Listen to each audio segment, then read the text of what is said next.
NRL Fantasy Round 21 is in the books, and it's a bit of a return to the norm, guys. Some big scores, obviously some disappointments as well, but we're back to 1,000 plus being semi-regular here. Now, before we tear into my team, top scorers of the round, and game by game here, I just want to give a quick shout out to those of you with 2 or less trades. Now, some of you guys have 0 trades left, some 1, some 2. For those of you who are in that basket, I just want to let you know the fantasy gods are coming for you. And for those of you who have saved a bunch of trades, the average coach has about 4.9, so just under 5 trades. I'm at average, I have about 5. For those of you who have more than 5, you're killing it. You are loving the chaos, so enjoy that run home. Now, in terms of my side this week, I kept it really simple. I did 1 trade. I went Koloamatangi to Isaiah Yeo. I ran a loophole between Fiketti and Fainu. I decided that Fainu would probably score about 20, but he has that chance to fluke up a big score. He scored 22 in 67 minutes without running the ball basically at all. So I lost about 10 points there, but outside of that, the team went really well. Cleary as captain worked out well. Campbell returned to form. Carraz red hot as well, and just didn't really cop some of that bad luck that some other coaches did. So for my side up into rank 1147, that's up from about 1,500. So I've been moving up the ranks pretty steadily, and I should be cracking into the top 1,000 in the next week or two. In terms of top scorers for this week, we talked about this guy as a super pod. The round 27 bye is dangerous if you have Drinkwater, because you'd have Dearden and Drinkwater out round 27, plus likely a lot of restings as well. So it makes him a bit risky, but if you like Dearden, you can still take a shot this week. Jacob Carraz, 90 points here, grabbed 2 tries, 7 offloads, 7 tackle breaks, red hot. Jaden Campbell as well, 80 plus points, got back into form, couple of nice line breaks. We got Cleary with a 75. Lindsay Smith grabbed a try in this one, scored 75. Harry Grant back to form. Grant was on -1 after like 20 minutes in this game, but when Jarom Hughes went down, Harry Grant spiked up and his involvement was massive. So I'm thinking down the stretch, he's going to be an awesome pod to have. Tomoko with a 73, Terrell May, 71 points in about 71 minutes there. Isaiah Yeo got a rest, but still got 69 points here. KPP with a 69. Toka Manu went big with a 68 here, so keep an eye out for him. Fogarty with a 67. Fisher Harris went big. Ford, Tracy, Burton, Zeri, Jolliffe, Edwards, all these guys are on the pods list, here or there. And Jacob Preston, I'll finish on here. Absolute killer game from him. Pretty much base stats there. And you got to shout out Halasima, who just keeps on getting it done. Now, let's rip into these games here, and we'll go game by game. I'm going to go pretty quick because it's really just what is relevant at this stage of the year. And with an average of 5 trades left, you're not diddling around with too many of these silly guys like Connor Tracy, for example, who is playing great footy in real life, but isn't on your fantasy radar. So first up, Jacob Carraz, 2 tries, 2 line breaks, 7 tackle breaks, 7 offloads. The 7 tackle breaks and 7 offloads together was worth 42 points. 200 meters run, that's another 20 points there. Then you get the tries and all that sort of thing too. 90 points here is fantastic. Now, I jumped on Carraz over Bo Firma a couple of weeks ago. It's been a very lucky call. I'm going to say that. Bo Firma's been uncharacteristically low, but Carraz has been doing exactly what I expected from him. He's been absolutely killing it. Connor Tracy, 64 points here for him. A couple of line breaks, 300 meters run. He was fantastic in this game, but this was a ceiling game for Connor Tracy. Matt Burton, he was a hold that we talked about there. 240 meters run is absolutely enormous for Matt Burton. You got the line break there, 4 tackle breaks as well. Not a lot of big attacking stats here for him. Same as we'll go to Galvin in a sec as well, but no attacking stats for Galvin either. The attack was all run through other guys here. Bronson Zeri, couple of tries here. They were some shocking defensive plays, but hey, you run at the defense that's in front of you, and Zeri didn't take a backward step there, so he scored them.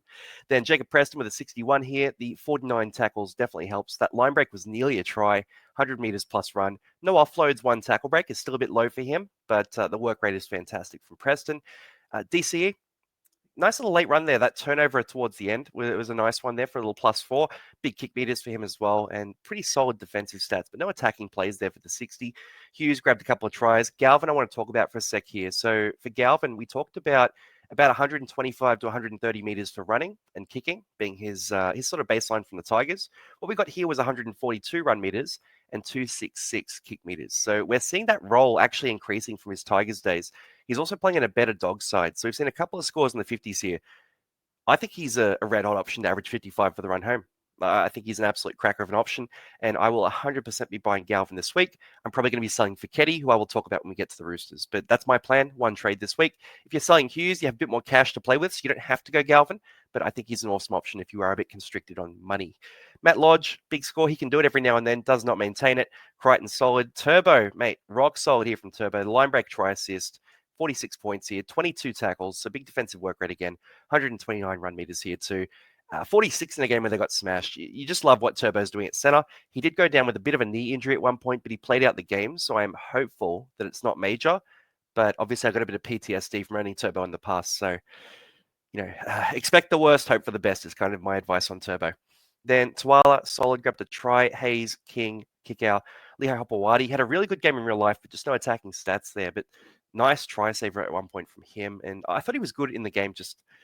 He just isn't sort of polishing those attacking plays there. Chan Kum Tong was good, 40 points in 35 minutes. Reed Marnie, only 50 minutes here, so he should be off your radar. Gerbo, Tavanga, Takiaho, Curran, yeah, look, not consistent enough for these minutes. Same with Bullimore, man. Jason Saab, Salmon, Sibley, Waddell. Yeah, Waddell, I mean, he might get back to a decent role here now that Olakawatu's done his shoulder. Really bad news for Olakawatu. I'll just jump down to him. Not really anything to talk about here for fantasy, but just a shocker. So he did that shoulder a few weeks ago, came back in this game probably a bit early. If you just looked at the way he did that shoulder again, looks like he might be done for the year. So it's a rough go. Manly's fun to watch when Olakawatu plays. That's kind of how I see it as an impartial fan. So never happy to see a guy like him go down. Then we've got Burbo here with the 21, more characteristic. Garrick here with a 20. And this is what we talked about with Garrick sort of being a really low scorer at the wing spot with some tough matchups coming up. So his base is very low. The 20 here was on 106 run meters. He had the forced turnover for 4 points there as well. 2 tackle breaks, 5 tackles, but 2 missed tackles there. So, yeah, just not a great day out for Garrick. He needs those tries. And if you have Garrick at this stage, you can still sell him, but he has a really good final 4 weeks of the year. So you have 2 more really tough matchups coming up, and then you have a 4-week run that is pretty clean towards the end that could leak some points. So if I had Garrick at this stage, I'd probably think about holding him right now. But there was a reason I was so firm on selling him 2 or 3 weeks ago, because this run was always going to be really tough for him. Then Brooks, Olakwatu, Kola, really quiet here. Haywood, and yeah, nothing else to talk about there. So let's keep ripping through here. And we've got the Raiders v Knights here. Raiders absolutely killed them. Look, there isn't that much to talk about for fantasy here. The Raiders smashed the Knights. Tomoko, he has these days every now and then, got a 73. Kai Pierce-Paul, grabbed that try. That's the booster there. For KPP, 37 tackles, 130 run meters is a 50-point base. You got 4 offloads here as well. He's finding that offload lately.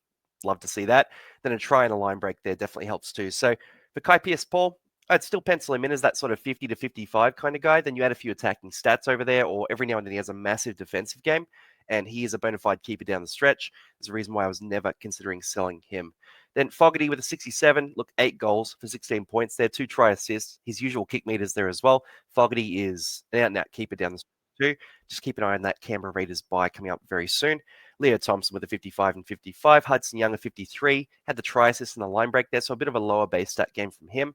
Dane Gagai a 48, getting through work, nearly 200 meters run, 10 tackle breaks, 2 offloads. Try assist there too. He's getting through work, Gagai. Goal kicking as well. So obviously he's taken over that from Jackson Hastings there in this game.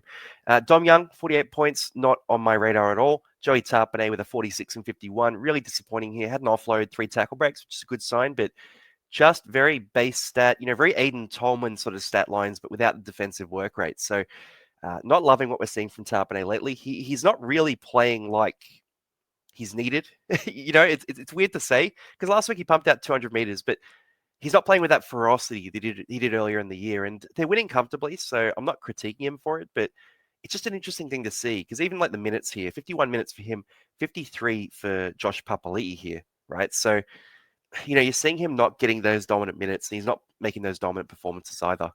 Now, Josh Papali'i with a 45. By the way, I'm keeping Tarpanay for the rest of the year. You can't afford to use trades on guys like him, but I'm going to complain every single week when he scores us a 45 because it's killing me. Hosking with a 41. Played the 80 minutes, though, so just no attacking stats for him. KO Weeks with a 41 as well. If you got on him, you got on him. If you didn't, it's too late now. Simi Sasangi at center has been really good. Grabbed a try, 41 points here. Savage got a try, so he got a decent score. Frizzell, Starling, Crossland. Yeah, Crossland, big defensive work rate here, but just not much else going on for him at lock. McEwen didn't play the full 80, but if you got on him for 36 points, you're not stoked, but I don't know. You paid more than, cash out price. You paid an extra 111K, and he's not going to score enough to use in your 17. I don't love this one, and there's a reason he wasn't really on my radar this week.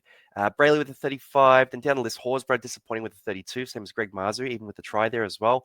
We got Croker, McCarthy, Fletcher Hunt with a 29 with a try. Fletcher Hunt's playing good footy, he's scoring some tries, but just not hitting those base stats there. Smithies, Mariota, Strange, and then we go to Jed Stewart with the 24 here. Noah Martin, Hastings went down early, 17 minutes for him. Hetherington, and there's not much else to talk about here. So let's keep rolling through these games. So Rabbits v Sharks next. This game was played up at, I always want to call it Blue Tongue Stadium, Polytech Stadium. I think it's a tragedy they played this game at nighttime, by the way. That stadium is so beautiful in the daytime.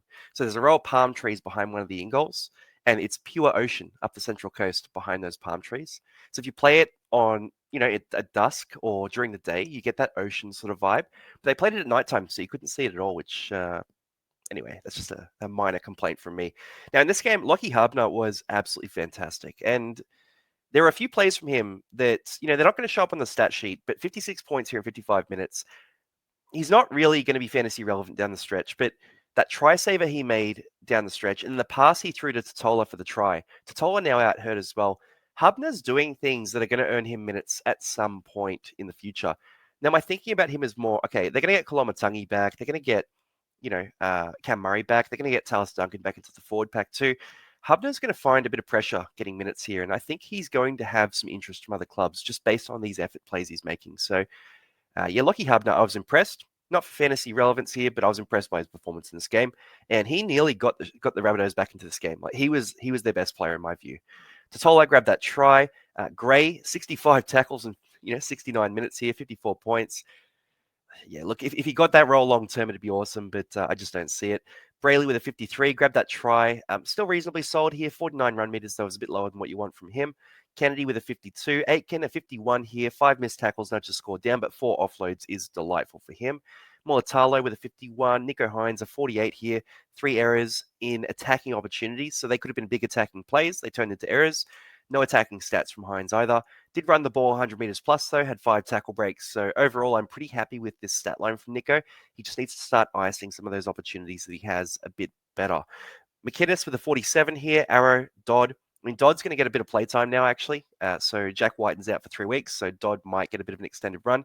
We'll see what happens there. But, 43 points in 68 minutes isn't anything to laugh at there.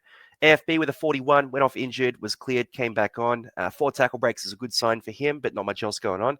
Teague Wilton with a 41, Ramian, Burns, Trindle, Katoa, Host, Hamlin-Uele, all pretty much fantasy irrelevant. Jai Gray here.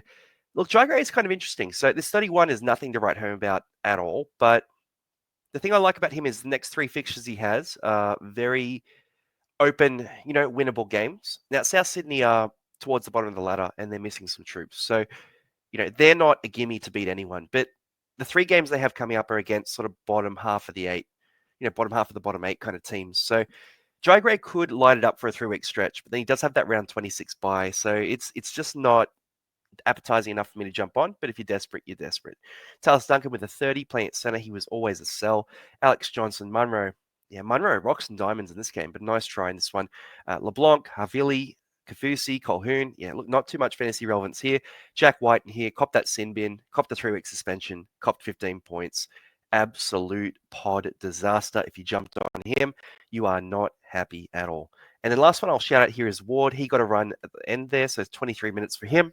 Look, 14 points. You can't really read into, PPM in a 23-minute stint in a game where it was sort of a bit messy there, but he looked fine. He looked fine. There's not that much you can do in 23 minutes to earn yourself a spot unless he, let a comeback. But if he does get the spot, he might be a decent cash out.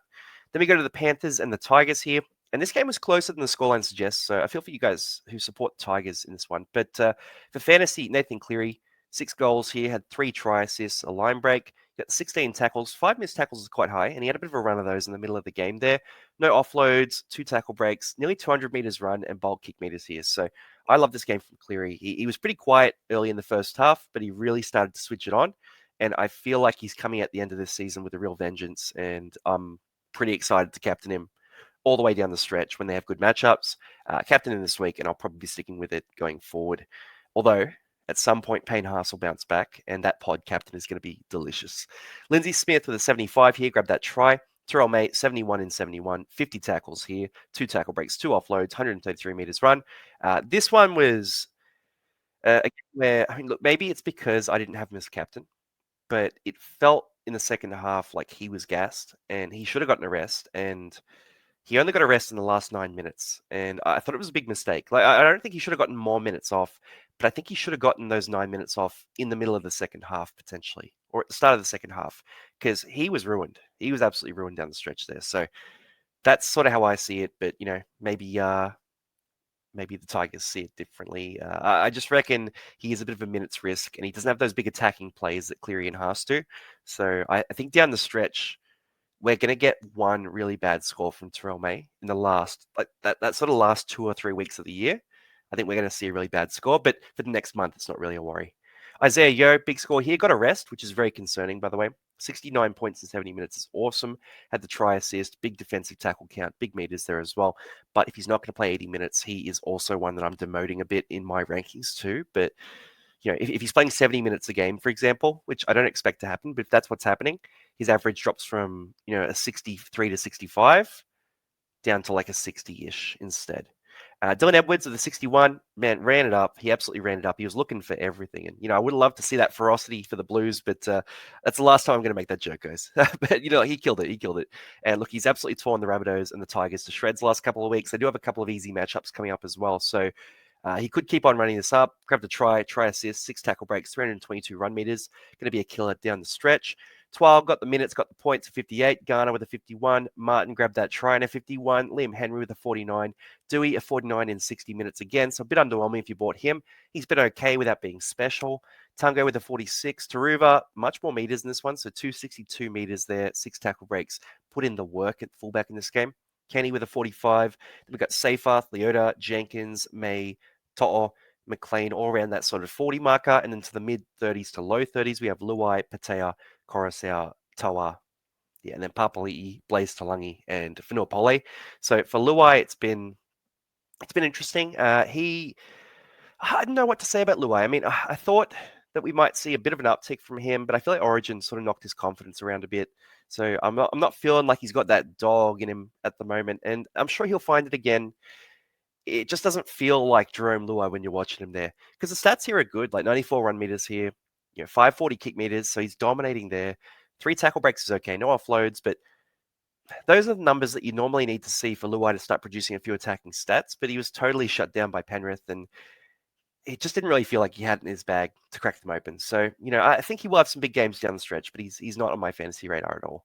Then Patea, so we'll go down the list here. Pole, Tui Tupo, Samuel Fainu, Sione Fainu.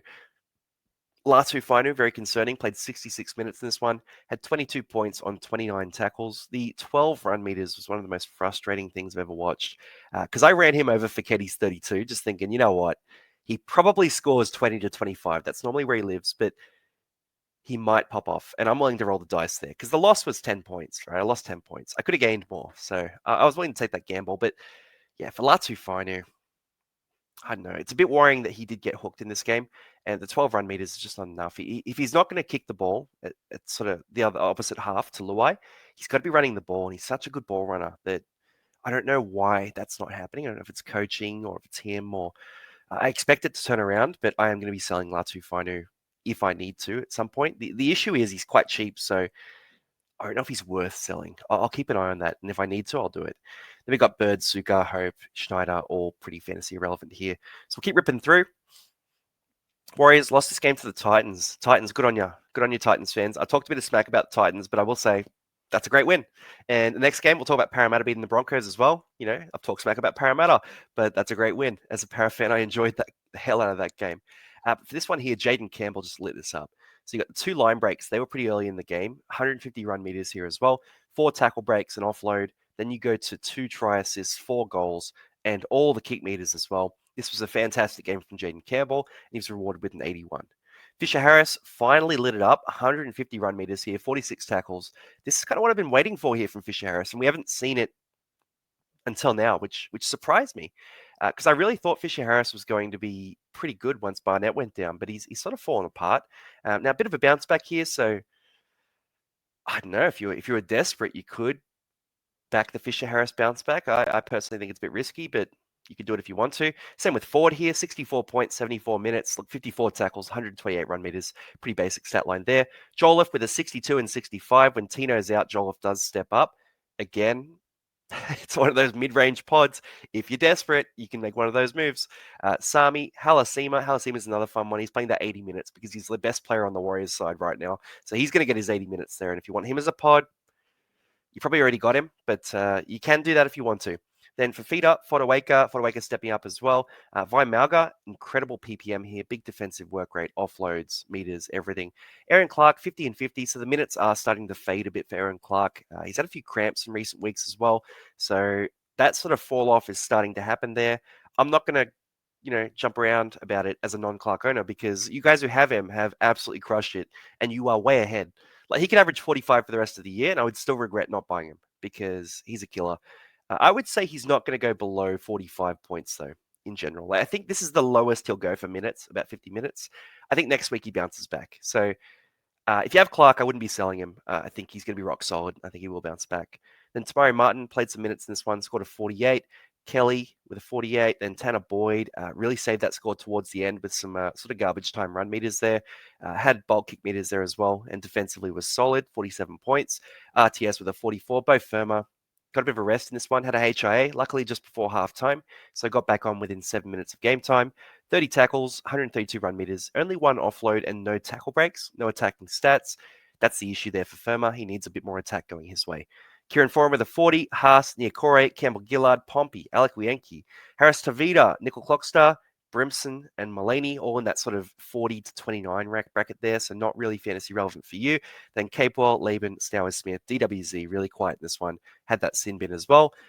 Big Isaac, Tino's brother there, Randall, 15 and 16. Disaster if you got him still. Paxton, DeGroot, and Egan did a HIA in this one, only scored 8 points for you, which you're not riding high about that.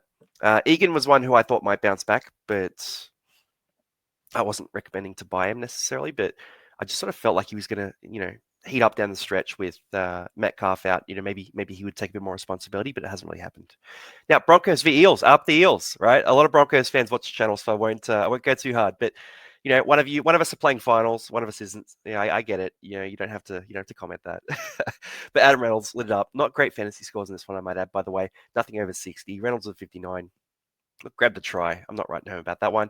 Payne Haas, one of the top scorers here, 55 in 49. Had a couple of offloads late, 130 run meters, 32 tackles, 2 tackle breaks.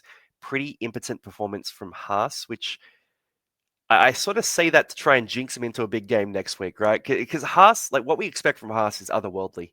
And this wasn't that kind of game. Like Parramatta really sort of shut him down in this one. Also didn't get a lot of minutes in this game. And I think the complacency of the rotations for the Broncos is partially what cost them the win in this game because they gave Haas that big rest and they lost to Parramatta. So I'm hoping that Brisbane see that. If anyone from Brisbane is watching, take notes. I'm hoping they see that and realize that to win games, they need to play Haas some bigger minutes here and they need to give him a bigger role and feed him some ball on the edges where he's most dynamic. Now, as a Para fan, I was happy he didn't do that, but it did cost him fantasy points here.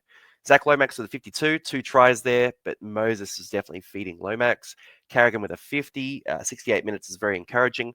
Walsh with a 50 here, nearly had that try as well, which would have bumped it up to like a 60. Hopgood at 49, so his minutes are back. If you're desperate for a pod, Hopgood could be the guy. Ricky at 49, Penasini 47, another pod you could look at if you want to, 367k, very cheap. Jack Williams at 47, Geimer, he was a cheapie to look at, 80 minutes again, 46 points.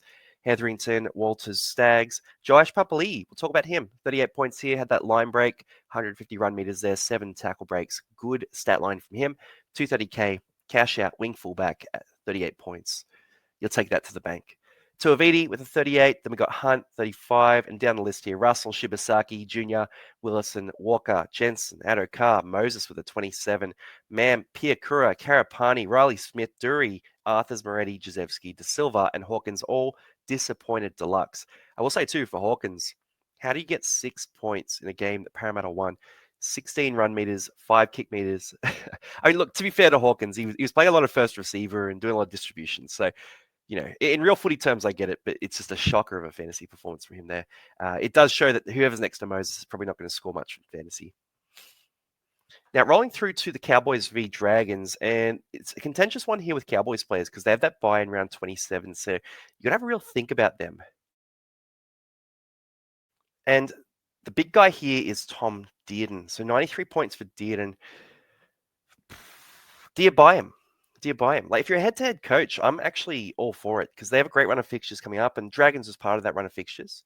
180 run meters here. Kick meters aren't great. He's sort of sharing 50-50 with Scott Drinkwater.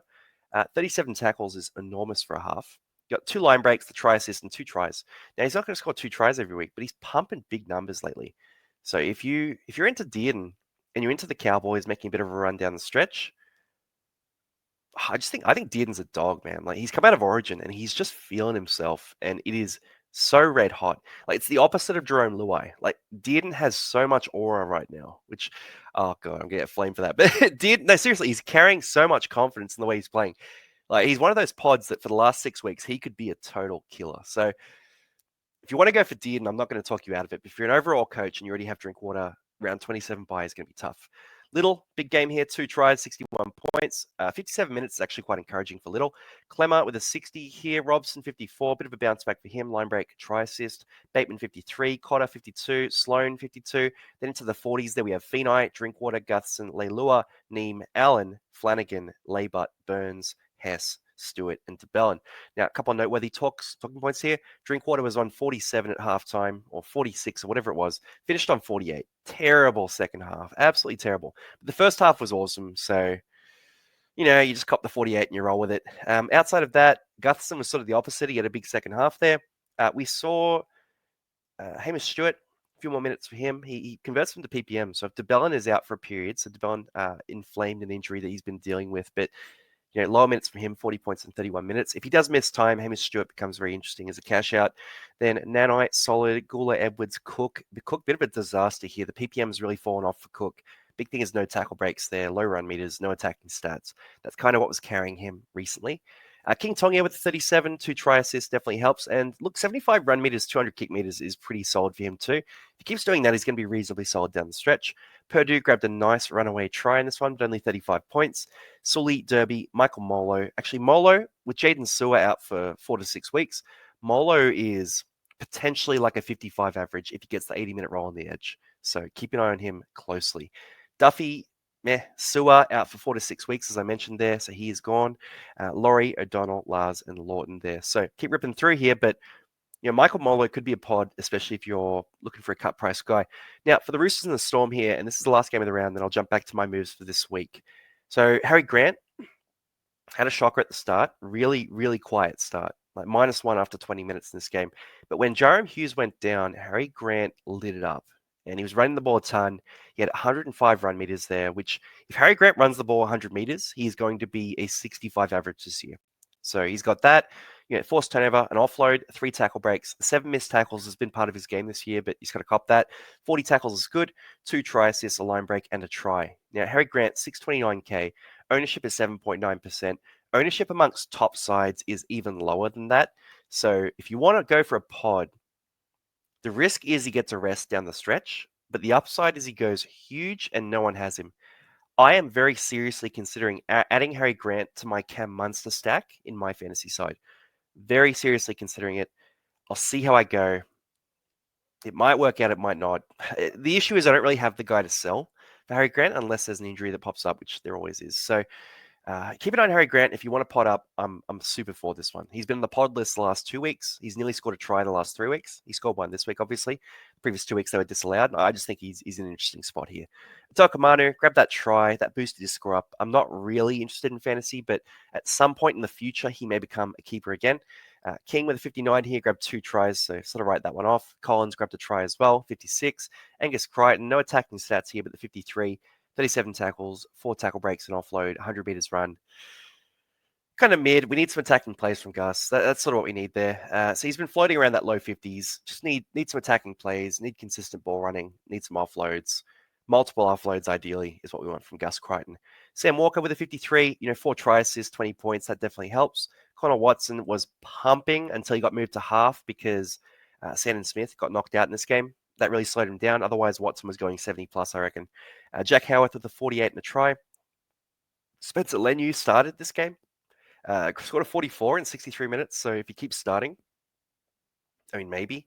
Tedesco, not a lot of attacking stats here, just the try assist there, but 200 meters run, 8 tackle breaks, 43 points.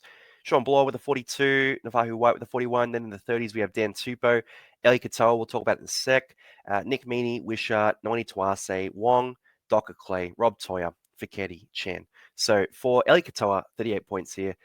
His attacking stats and his run meters are going to go way down with Jerome Hughes out for 4 to 6 weeks. So, yeah, if you're a Katoa owner, you sort of got to pencil him in now for like a 45 to 50 average. Like that's sort of where he'll live. Maybe a 50 if you're being hopeful. The attacking stats are slowing down though, and you can see it in this game. 73 run meters instead of his usual 120. No attacking stats there as well. They'll still kick for him, but the issue is now the Cam Munster side will become the dominant side for the Storm, and Jerome Hughes won't be feeding Katoa. So if you have a lot of trades, you could sell him, but if you don't have a lot of trades, he becomes a bit of a Joe Tarpanay where you're just stuck with him and you got to hold him at this stage. Nick Meaney, Wishart's not a terrible option, by the way. Like he's going to replace Jerome Hughes next to Munster. A few kick meters in this one, run meters. He should be okay, but this 37 was pretty uninspiring from him. I don't know.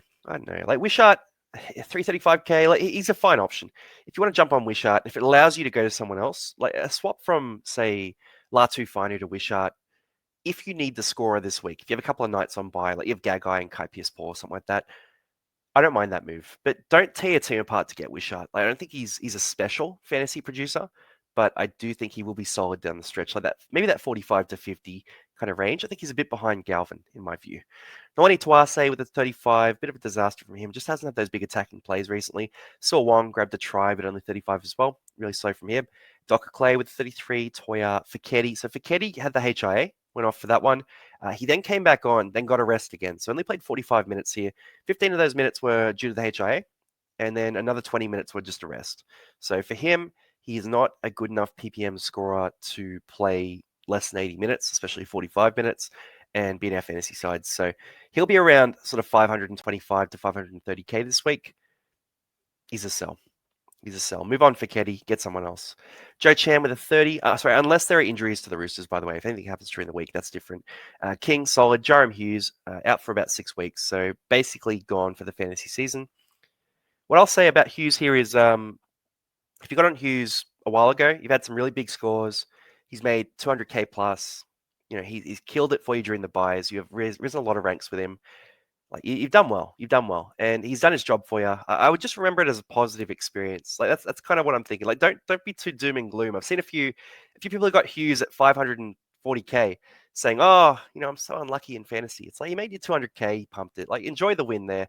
If you bought Hughes this week though, which some coaches did, you can complain more. I'll allow that. That's okay. that's pretty rough.